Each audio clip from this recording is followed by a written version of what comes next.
subjects, changing the face of therapy on both sides of the couch. Today we have Dr. James Wadley.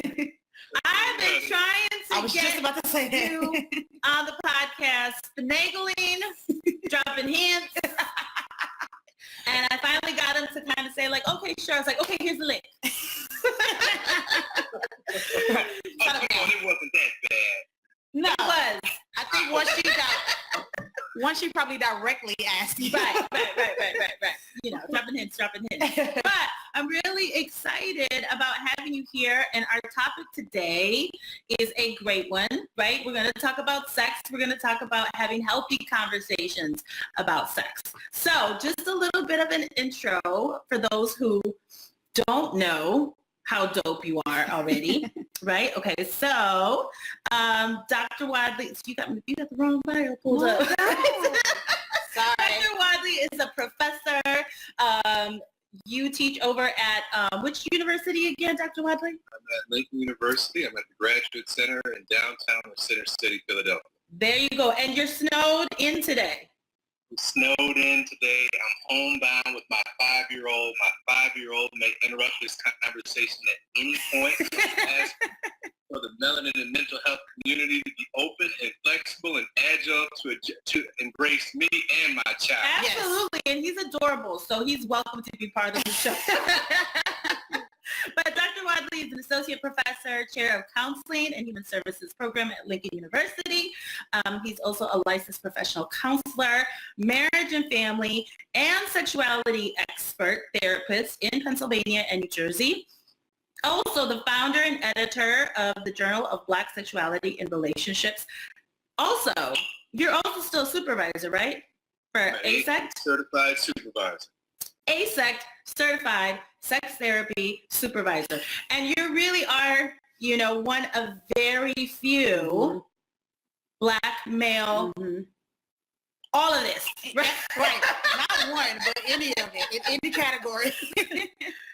We're trying hard to recruit some more brothers to the field, but you know, we get squirmish and squeamish about talking about sex. Right. Isn't that funny? Right.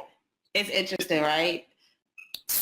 Squeamish, but it's funny that you say that they, you know, there's this squeamishness about it, and yet we talk about sex all the time, but in what ways do we talk about it? Which is why we thought it was so important with, you know, the recent documentary, R. Kelly documentary, triggering so many, right?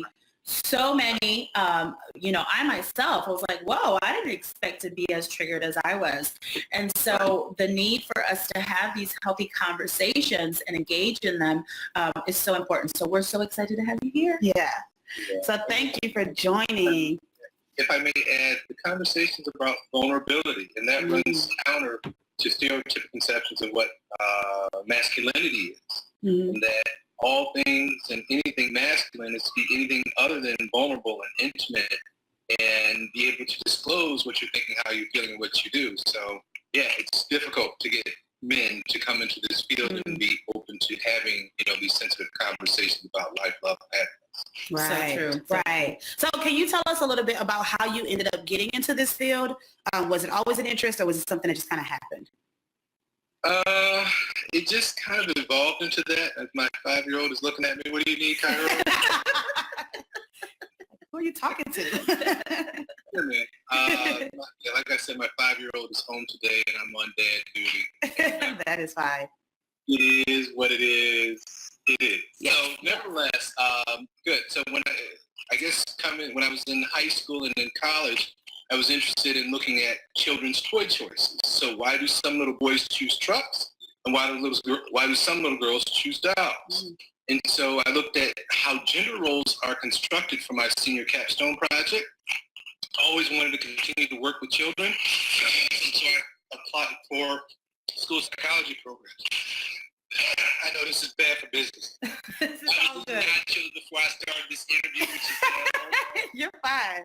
As much as we mess up on here, you're We are. This is organic. So to the Melanin mental health community, got to keep it real at 100% of the time. Exactly. Not too cheap. So nevertheless, so I applied for school psychology programs along the Eastern seaboard of the United States and southeastern region of the United States. Went to the University of Kentucky for my master's degree, and my concentration was in school psychology.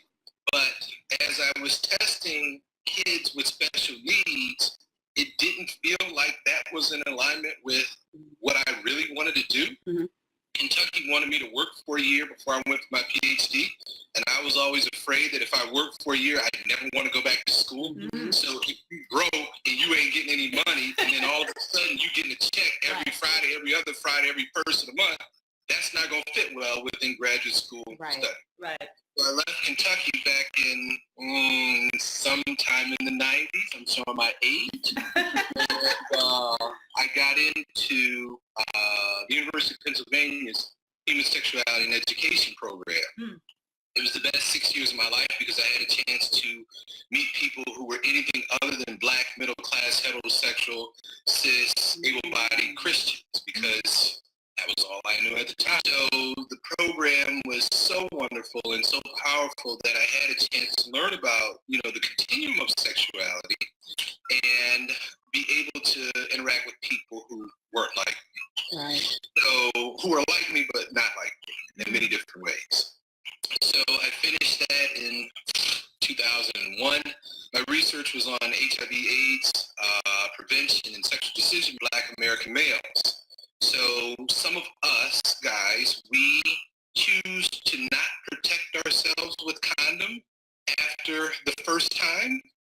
We choose not to protect ourselves with condom based upon the attraction to our potential partner.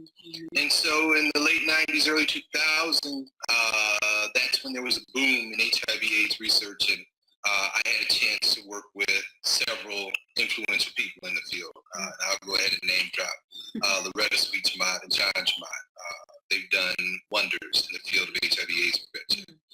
So my program was geared research around human sexuality, and I always wanted to be a clinician because I used to spend, showing my age again, inordinate amounts of time on the phone when I was in high school listening to people's problems.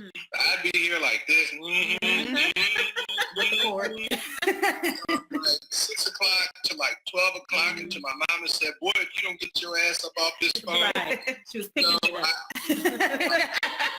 Right. Using the house phone. Right, exactly. So nevertheless, I always wanted to make money from talking to people about their problems or listening to people about their problems. So I finished in 2001, and then I did a clinical postgrad work at Thomas Jefferson or Council for Relationships. At the time, I didn't know that Philadelphia is the hub of family systems therapy, and this is also the home of Salvador Minuchin, Jay Haley, Virginia Satir, etc. And so I'm 2 generations removed from those influential people in family systems therapy. So that brought us to 2005, and in 2005, after 28 years of formal schooling, I was like, man, I'm good. I'm good. I didn't max out. Yeah. So I worked for a number of different agencies, and some of my colleagues, probably around 2008, 2009, were like, James, you're probably ready to start. By that time, I had already gotten my LPC, and I don't know, after I got my LPC, I was like, do I really need to take my, LMFT? Because that was what the graduate training was for. And I was like, no, I mean, I could, but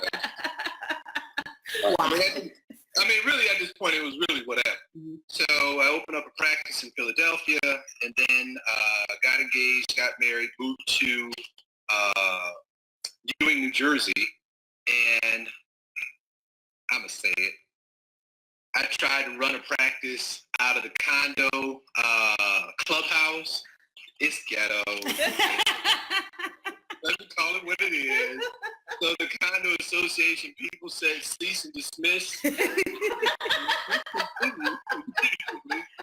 I'm like, oh my gosh, I got to go out and find additional office space. I had an office in Philadelphia, now I got to find an office space in Jersey. This guy allowed me to use this space on the top floor of a title building, and it was good. Because I had already started seeing clients in the area.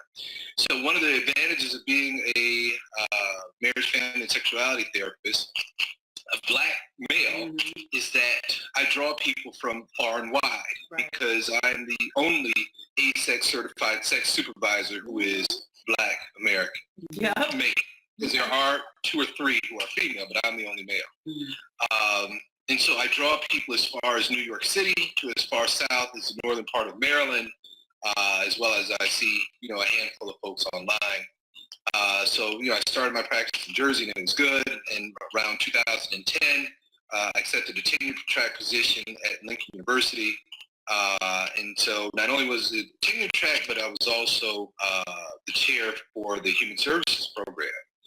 So my university at the time, they had a human services program, but they didn't have a counseling program. And when our previous president came in, he asked us if we wanted to do social work or if we wanted to do counselor education. Because part of my background is in curriculum and instruction, I say, I'll write up a counseling program.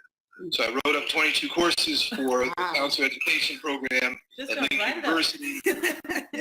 This is our 3rd year. Well, we've graduated 2 cohorts of students, and we have our 3rd and 4th cohort in the pipe. Wow. That is so impressive. Yeah. So then somewhere down the line, some folks motivated me so I started writing a book, and the book was on black sexuality, and on a flight between Dallas and Philadelphia, or Philadelphia and Dallas, I didn't want to do something that was finished. I wanted to have something that was ongoing, because when I was coming through for grad school, there weren't any journals specifically devoted towards intersectionality or the sexual expression of persons of African descent. So I wrote up a proposal, sent it out to like 10 different publishers. The best deal came back from the University of Nebraska Press, and we ended up starting the journal Black Sexuality and Relationships.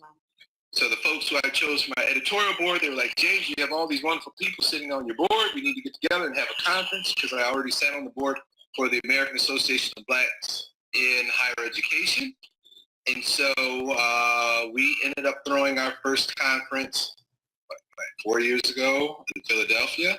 And we had 150 people from as far west as Hawaii to as far east as Kenya. And so it just started. Yeah. I am fairly ambitious, and I belong to organizations that refuse to host conferences outside of the country. And so our first outside the country conference for the Association of Black Sexologists and Clinicians was in St. Thomas. And we host that event during the last weekend in April, because it's Carnival week. I would sit on Monday and Tuesday and talk about your research, clinical best practice, or whatever, and then enjoy Carnival for the rest of the week. I mean, for me, it was a no-brainer. Right. And then I'm blessed and fortunate enough to be a part to start the study abroad program for my counseling students. So 3 years ago, I took our counseling students to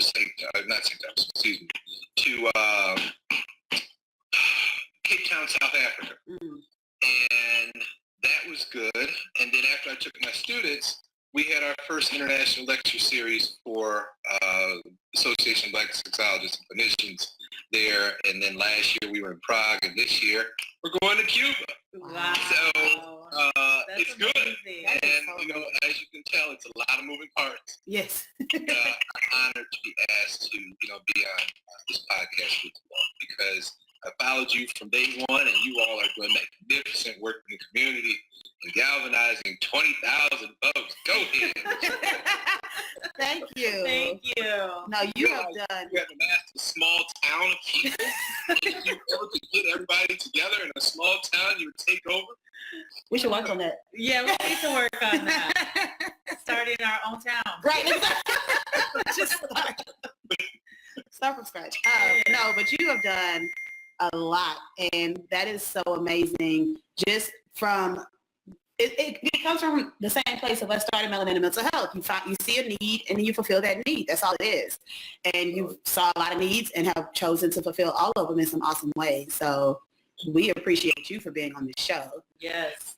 And if I can say this publicly, what I like about Melanin and Mental Health compared to other groups on social media is that your followership feels safer than other groups. Thank you. Where I can share and not fear retribution or fear being attacked. And the way that you all moderate the group is huge because it allows people to share their story, share their experiences in a place that's safe, that's conducive for professional growth, and that allows people to be themselves as well as be the professionals they want to be. Right. And so I am so thankful for you all, and I hope that you all continue to do this extraordinary work that you're doing. Oh, thank you, Jay. We're going to have you on every week. He's going to cut that clip and just post it. We're just going to remind ourselves. Jane's going to pump us up. Thank you. Right. Thank you so much. Thank you. Okay, so back on topic. Yes, I feel like we have like so much to talk to you about and just so excited. So right. Continue to dive in. So when it comes to conversations about sexuality, I'm a relationship therapist. I work with couples and individuals about communication and sex. Elisa is a licensed major family therapist and a sex expert, sex therapist. And the conversations around sex can be the most difficult, even in sessions that are supposed to be safe. I have so many clients that are like, is it okay that I say that? Right. I don't know if you want to hear that. And I'm like, well, this is a part of your experience. So why do you think it's so difficult to have those conversations around healthy sex? Yeah, and I think that comes from what we learned from our parents, who learned from their parents, who learned from their parents. And if we can trace the historical legacy of conversations about sexuality, oftentimes conversations about sexuality are tied into religious dogma, right? And religious dogma may suggest that sex should be saved until marriage. Masturbation is wrong, same-sex relationships are wrong, et cetera, et cetera. And then the medical model factors in with there was pathology created around sexuality. And so the legacy of that to day-to-day relationships is it's shameful to talk about sex, it's wrong to talk about sex, you're going to hell if you talk about sex, so we're not going to talk about sex at all, period. And if it is brought up, if your family is like my family and our families are like our communities, it's we'll say that right now, which actually goes into the significance of the R. Kelly event, and that only when, say, the little boy gets hit that we have these sensitive discussions around sexuality. Right, definitely. And I think generational is it's a huge piece of it as far as like we've all been taught these lessons. And so then once you become an adult or even once you get married, like if you do choose to wait till you're married, but you've never been able to have this conversation, it's kind of like, I don't And know. then you're expected to know. To just know. You're expected to know. You're expected to have this wild, passionate sex. And there's so many factors that come up with that because, okay, up until now, I've even not talking about it, there's a certain shame about it. Well, we just didn't talk about it. So we internalize the shame and then, okay, now you can have it. Now enjoy it. Now have it all the time. And have it be good and spontaneous. And and then, it's not uncommon for there might be physical factors that then play a role. And then there's more shame because this thing that I was never taught about, never had conversations about, was completely unfamiliar with, I'm now supposed to be able to be really, really good at it. Yeah. And good at it, but you can't talk about it. Right. And then the expectations of other people who may have had a more open relationship when it comes to sex, whether that was through their families or not, then they have a certain expectation of like, they don't really get why you're struggling with it or things like that. So it's just so many factors around the silence of the conversation. That feed the shame. Yes. So what do you think, why is it important for parents to have these conversations with children? And are there any tips to help them kind of have that conversation? Yeah, I think it's important that parents have these conversations with children from day one. So again, our kids don't have an adult understanding of sexuality that we might have. The conversation that parents have with their kids needs to be developmentally appropriate.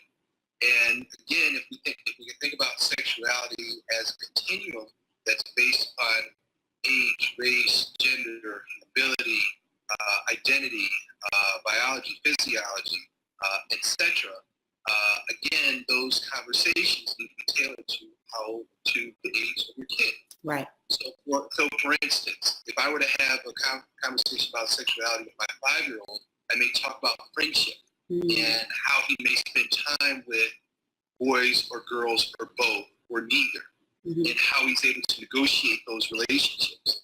So then I can set a foundation for my son in that, one, it's kind of like Melanin mental health. One, it's safe to have conversations about friendships and relationships. Two, it's safe and hopefully comfortable to talk about sensitive issues. And a sensitive issue may be, Betty, I got to go to the bathroom. Okay, well, this is your head, this is your nose, these are your lips, this is your chest, this is your penis. Right. I'm not going to say this is your wee-wee or your wee-wee, whatever. I need to normalize medical terms for my kid, because otherwise, there is shame built into being slang around our genitals. Right. So as long as parents have an understanding of human development and be willing to have those conversations with kids, then hopefully those conversations will be a lot easier and less stigmatizing than what they have been possibly for our parents and our grandparents and generations before. Right. I'm so glad you said that, because I think that's what often holds parents back from having conversations about sex is their mind goes to the act of sex. But the conversations about sex start with conversations about the proper terms for your body, the conversations about consent, the conversations about, it's okay for you to not be around people who make you uncomfortable. And I think, and that children don't have that concept. What you said, one of the conversations that you said around self-pleasure, around masturbation, and how that freaks parents out because their mind goes to the act of sex, and that's not what your child is thinking about. Right. And so I think that it's very confronting to parents. Right. Because in order for me to teach my child how to have healthy relationship with sex, they have to then identify and understand what their relationship with sex is. And so if you know that you don't have a very healthy relationship, how am I supposed to just get comfortable now all of a sudden with teaching my child? Right. And if you don't have the information or the know-how on how to model that for your child. So that's why it's so important for us to have these conversations, I think, with other adults. Right. To normalize it. Yeah. Right. And, some people consider sex to be, a private issue. And to some extent it is. But, if you can have adults come together to talk about, pleasure and intimacy and relationships and boundaries and consent, etc., and friendships, it allows for growth to happen. Right. And like you said, everything is just surrounding creating safe spaces for these conversations. Right. So that kind of leads into the next question, which is about with partners, right? With having conversations about sexual interests, sexual desires. What are some things that partners can do to make sure that they're able to have these conversations and get something out of it, I guess, Partners need to, this is my stuff, because life moves fast nowadays. But I think partners would serve themselves well by slowing down. But slowing down in terms of building the relationship, right? So if I want to get to know you, I need to be able to get to know you across time, space, context, and even motivation, right? And because we live in such a fast-paced society, people want to jump into either sex or moving in or getting engaged or married or whatever. It's too much too soon. So if I want to have a chance to get to know someone in terms of pleasure and desire, I need to be comfortable with in my own skin about talking about pleasure and desire, but then also be open to my partner sharing whatever it is that may be pleasurable or desired to him or her, right? And oftentimes, people aren't really comfortable either sharing their stuff or hearing their partner's stuff around sex, intimacy, fantasy, desire. Right. I had a conversation the other day with a client about how intimacy is constructed. And if you can stratify intimacy, if you can create a hierarchy or stratify intimacy where if I shake your hand, that's one level of intimacy. If I were to give you a hug, that's another level of intimacy. If I give you a kiss on the lips and then a kiss on the mouth and whatever else. So there is a hierarchy or a script that we follow regarding sexual expression, right?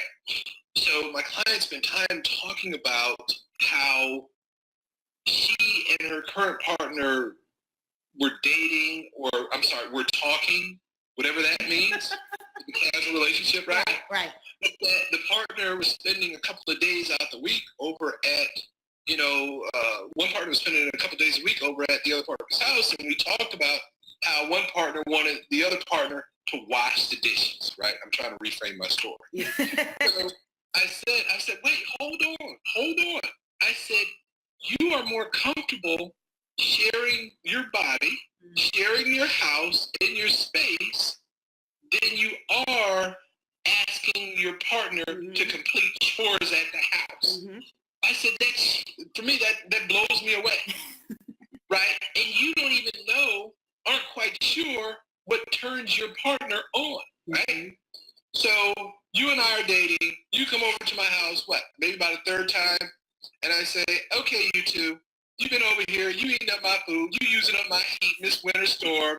I want you to go over there and wash some dishes for us. And you're like, what? I'm a guest in your house. Right. But we've already slept together and you can't wash my dishes? Yeah. Come on now. Like, I'm good with James. I never wash the dishes. Right. I'll hook up with him, but I never wash them. Yeah. Right? So nevertheless, partners and people need to be able to slow the courtship down and really figure out what they want and what they don't want with whomever it is that they're dating. Taking into account that what I want today, that may change tomorrow. Exactly. And that may change the next day, but hopefully you are open enough and I'm open enough to walk with you through these changes that happen daily, if not by moment or by hour, whatever. Right. I love that. Can you see why I wanted to get myself?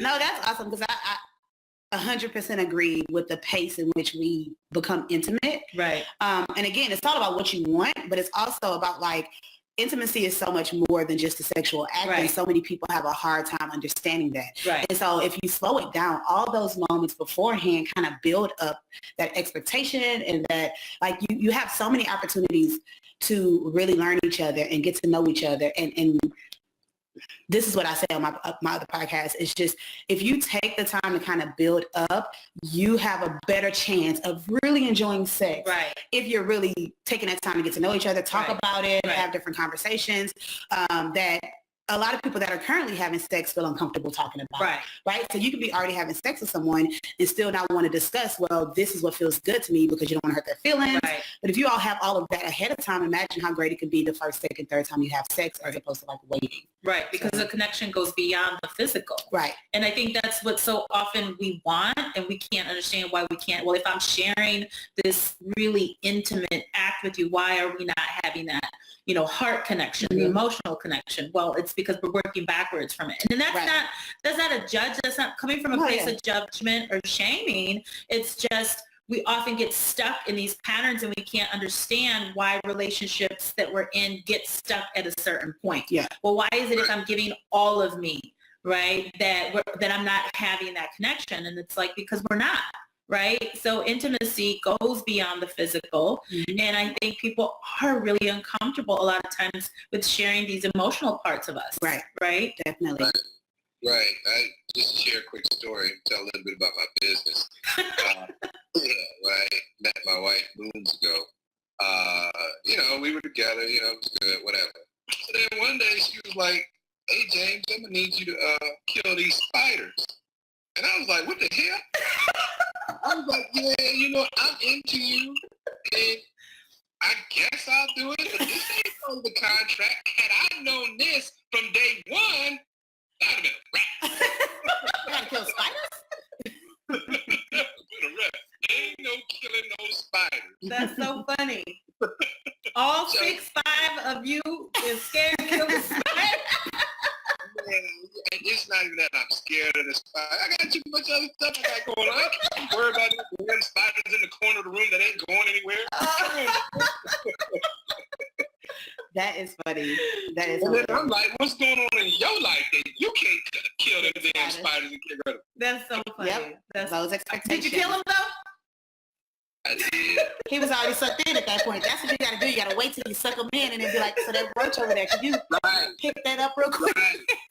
Kill them spiders. Suck him in. Yeah. Have his baby. Have his baby. And then be clear about, oh, this is what I actually I'm expected. bad. That's so funny. No, that's funny though. I did want to quickly touch on just the conversations about sex and then the defensiveness we feel when someone tells us like, this is what I prefer, Right. or this is what I like, and how we get so defensive about that in We the conversation. personalize Right. it. Like, well, with everybody else I was with, this wasn't a Right. problem. Right. Every other girl has orgasmed with when I did this to her. Like, so what can the person that's asking and the person that's receiving do to kind of, I guess, push that? Cultivate that Yeah, intimacy. right. Cultivate that ability to have these conversations, to not personalize it. Yes. Right. And I think we have to be careful with how manipulation is used in relationships.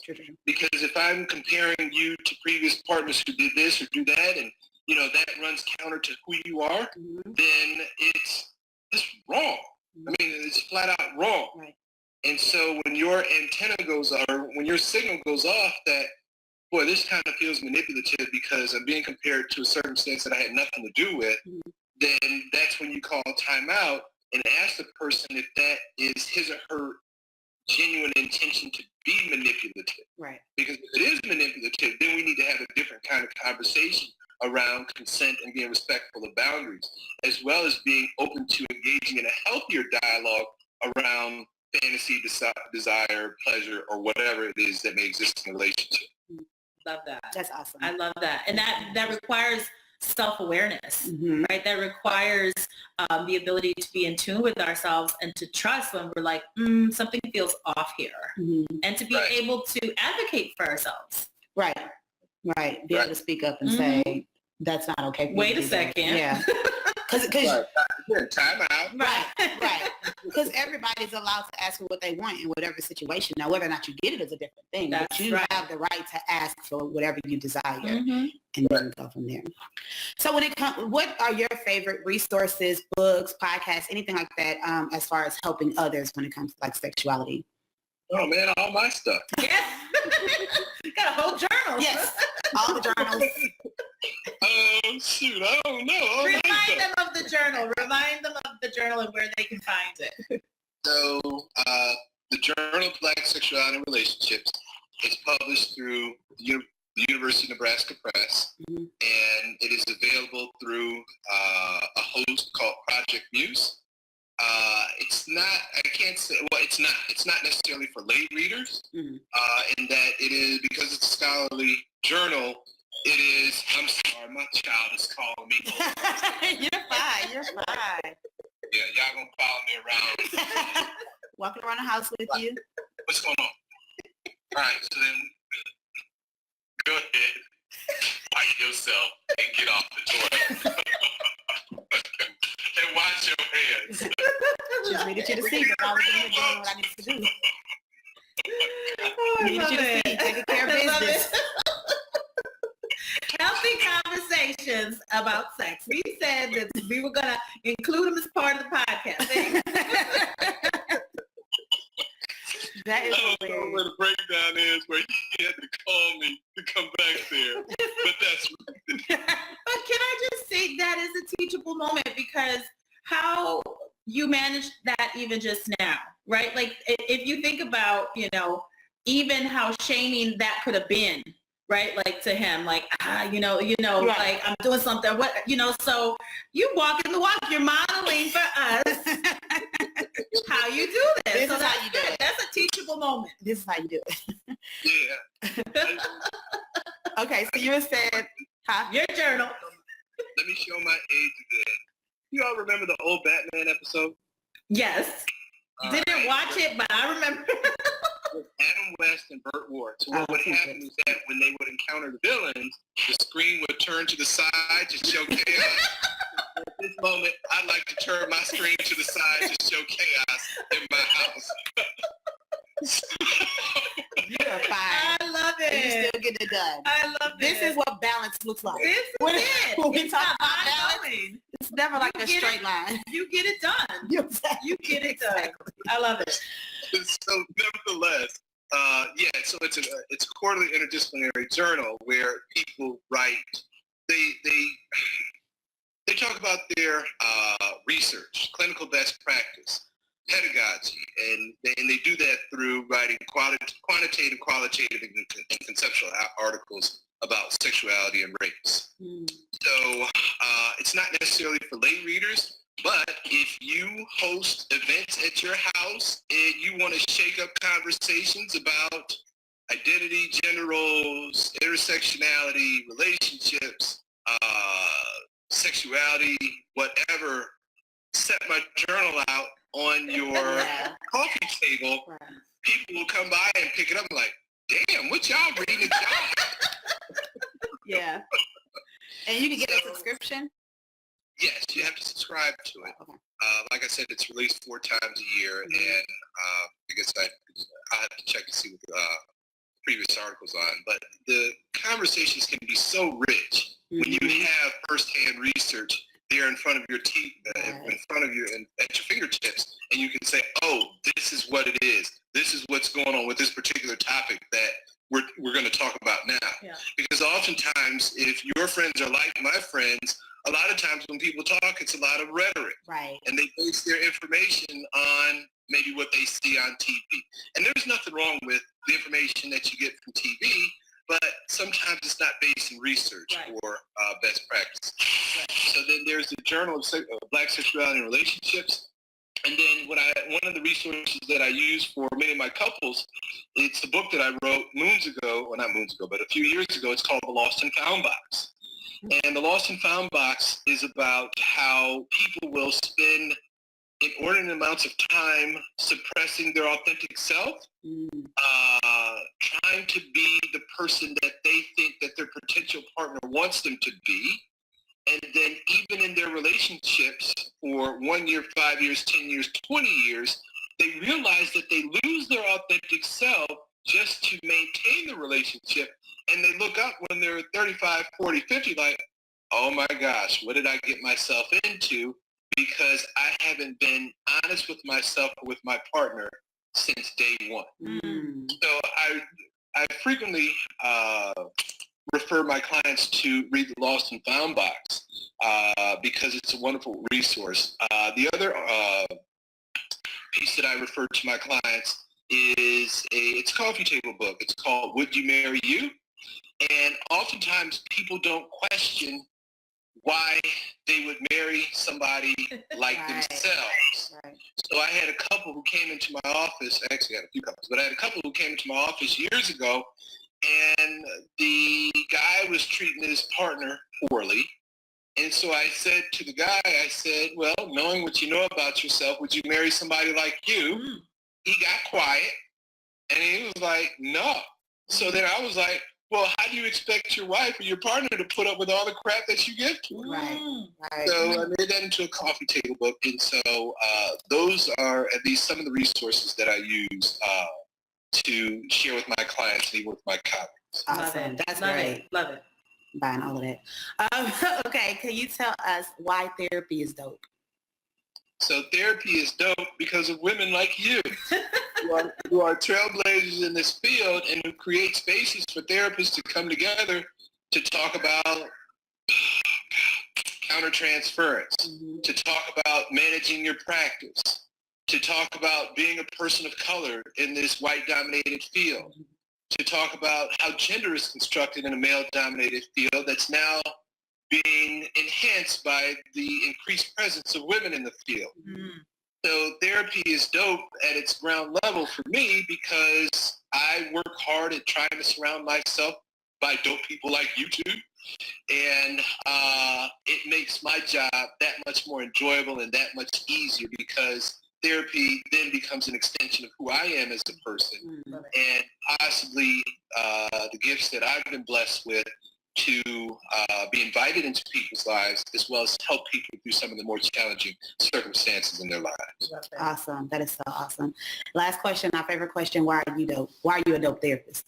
Why am I dope? Well, hell, you know what? I chose to wear winter white on this snowy day in Philadelphia.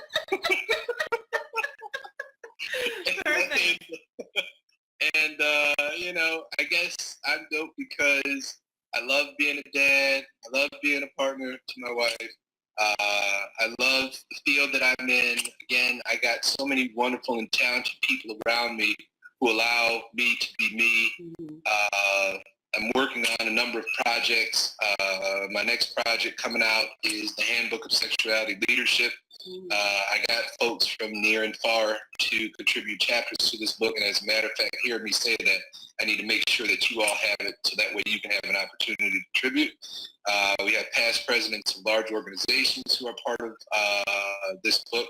The book has already been commissioned by Rutledge, Taylor, and Francis.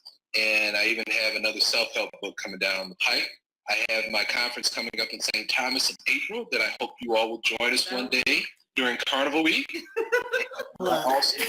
know what? Write that down real quick. You all can't make St. Thomas in April because it's relatively close, and shoot, all the rooms are pretty much booked. Okay. Wow. Okay. St. Thomas in April. Hopefully we'll see you in Cuba in October. Wow. International lecture series there, and if we don't see you there, then hopefully we'll see you in London the following year. Nice. I'm trying to do all of them. Yes. Yes. Okay. Oh my goodness. That's this was awesome. so wonderful. Thank you so much, James. I want to go enroll in your classes. Yes. No, yeah, this is awesome. Yes. Can you tell people how to keep in touch? Sorry, go ahead.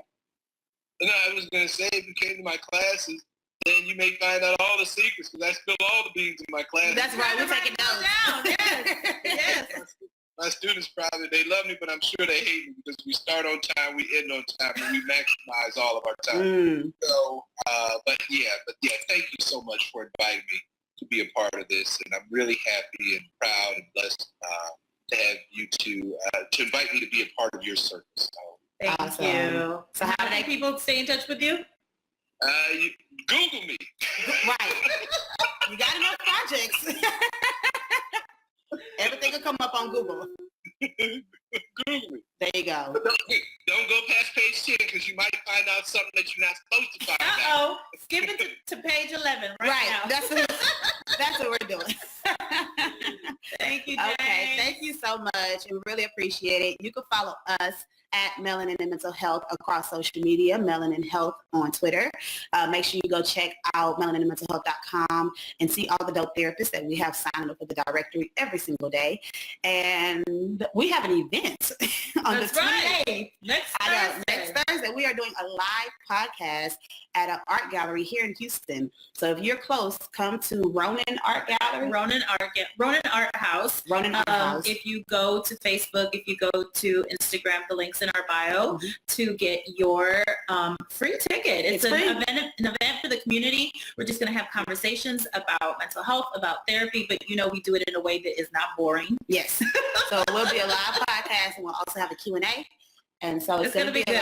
You got to come out and join us. It's a really nice space. So that's mainly what we have going on right now. We're teaming up with One Little Parrot, which is the hair product line, who also has a mental health initiative. So we're really excited about that. So next Thursday, join us. So thank you, everybody, and we'll talk to you soon. Down to Houston soon. Yes, you have to. Let us know. We'll have to host something for you in particular. Yes. I on the radar. I'll pop in, say hi, and keep it moving. Okay. All right. All right, kids. Stay warm. All right. Bye.